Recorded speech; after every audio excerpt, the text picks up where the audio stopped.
How do you think your generation of writers, who else will we put there? Philip Roth, Saul Bellow, I mean, Mailer. Norman Mailer, I may have mentioned Philip Roth. Who else? Who am I missing? I'm obviously going to miss some. John Updike. Yeah. Compare with the previous generation of Hemingway and Faulkner and others. Well, it's a very difficult question because I don't even know if it's answerable. I would say this, that we were, in a sense, the epigones, the descendants of Faulkner and Hemingway and company.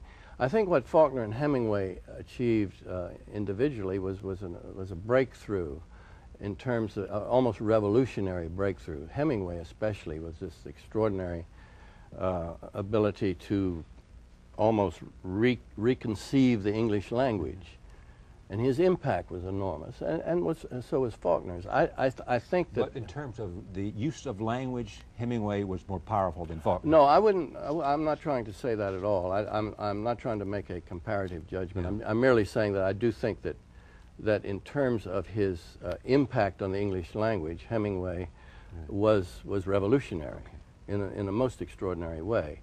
What I'm trying to when I make the leap to this generation, our generation, I don't believe that we had any such figure in our generation. I think our work stands on its own. As a body of work is every bit as important and I would like to think so, yes. Yeah. I think taken in aggregate, it's a very powerful body of work. Getting to this notion that you once wrote a letter to the Paris Review, I think, right?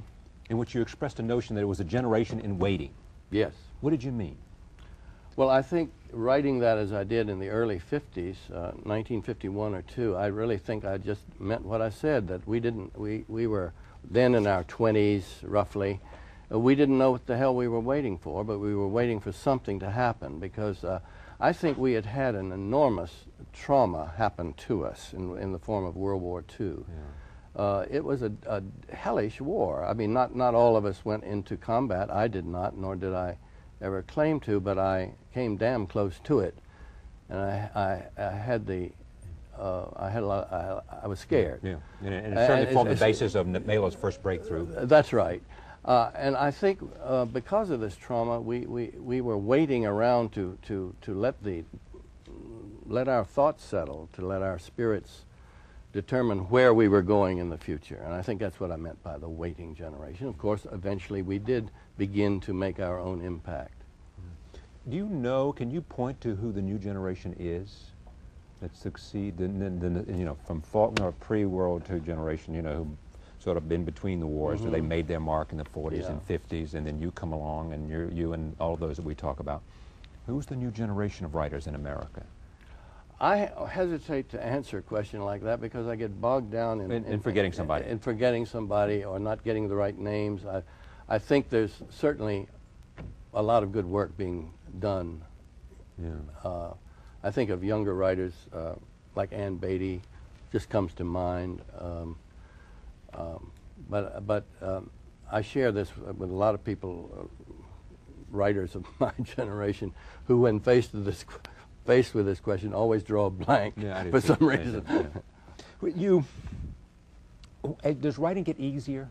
Writing gets harder.